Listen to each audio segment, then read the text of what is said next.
VR chat isn't just a game anymore. For many, it has become an alternate reality, a place where real-life responsibilities fade and avatars take on lives of their own. People don't just log in for a few hours, they live here, day after day, week after week. A recent survey among frequent VR users revealed something alarming. Users were neglecting everyday responsibilities, like cleaning, eating, or sleeping, avoiding face-to-face interactions with friends and family, reporting symptoms of anxiety, depression, and attention disorders. In some cases, showing signs linked to autism spectrum traits. Despite no prior diagnosis, the virtual world begins to feel more real than the physical one. And once you're hooked, leaving becomes incredibly difficult.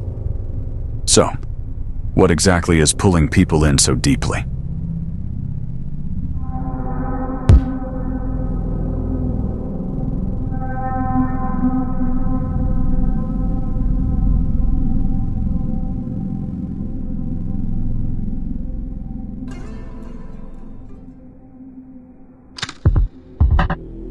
Picture this. It's 1 a.m. Your headset is on. The bass is thumping. You're not in your room anymore. You're standing in a virtual nightclub. Your avatar leans on a digital railing. Smoke swirls. A character lies on the floor, rambling about heartbreak. A half-dressed anime girl sprints past, screaming in a foreign language, vanishing into flickering neon lights. This is nightlife in VR chat. Chaotic, bizarre, and somehow deeply emotional. Clubs in VR are often elaborately designed. Live DJs stream sets, dancers perform routines. Sound-reactive lighting moves with the music. Avatars from across the globe fill the digital floor. It feels real. Too real. And here's the problem.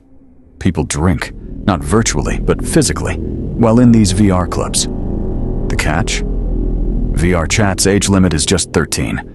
That means minors and adults often party in the same digital spaces.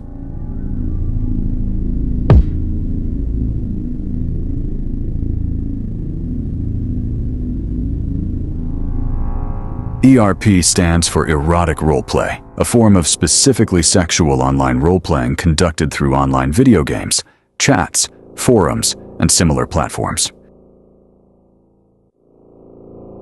ERP, erotic roleplay, is an entire subculture in VR chat.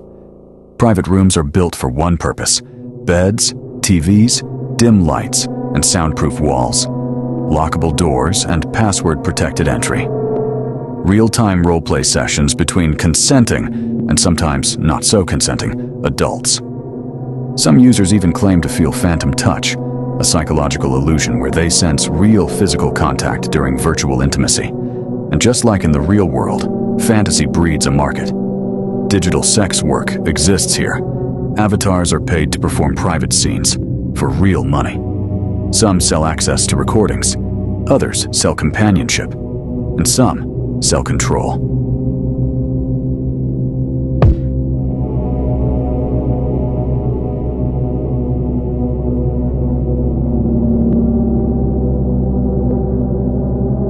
One of the most disturbing cases involves a user named MyZF, exposed in a viral expose by YouTuber Verum. MyZF built an adult business inside VR chat. Yeah, no, I mean, I pay well. Like, you know, the people that are with me, they're happy. Like, he was banned over 24 times, but kept returning under different accounts. Here's what he did. He'd approach lonely or insecure girls, praising their looks or personality. who I went up to. You're beautiful for who you are. He'd promise real money for just a few recordings, then ask for ID to verify age. Once he had their documents, he'd secretly record ERP sessions and demand explicit photos in real life. He used this material to blackmail them into silence. Verum had been secretly gathering evidence for months. When he released the video, MyZF's entire empire collapsed overnight. Please let me die. You win. You won. You've accomplished your goal. I am not joking. You are not ever going to hear from me again. The rest of your life, you will go on. You might think of me from time to time.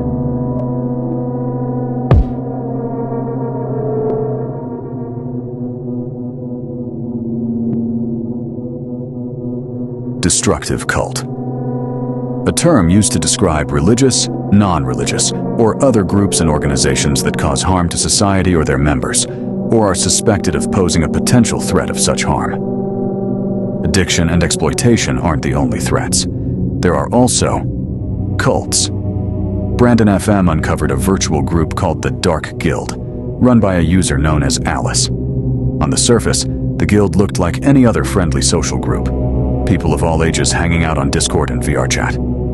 But in reality, Alice manipulated users. Operations where they would kidnap criminals like dealers, bank robbers, and such. She pressured them into illegal activities. She used psychological tactics to dominate, isolate, and control her followers.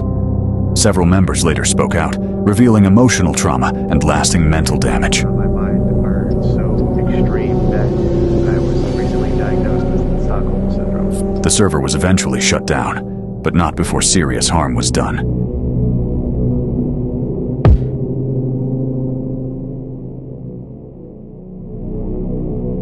Now comes the darkest part of all.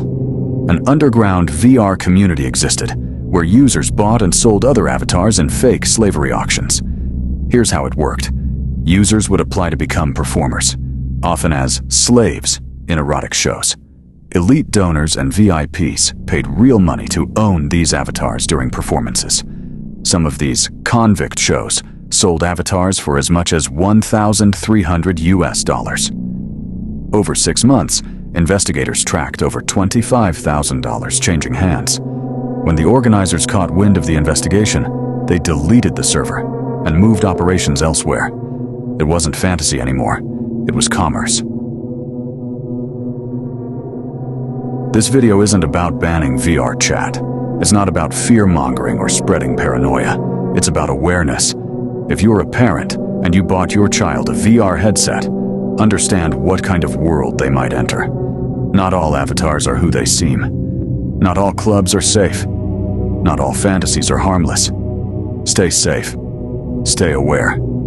And remember, the most dangerous worlds are often the ones we enter willingly.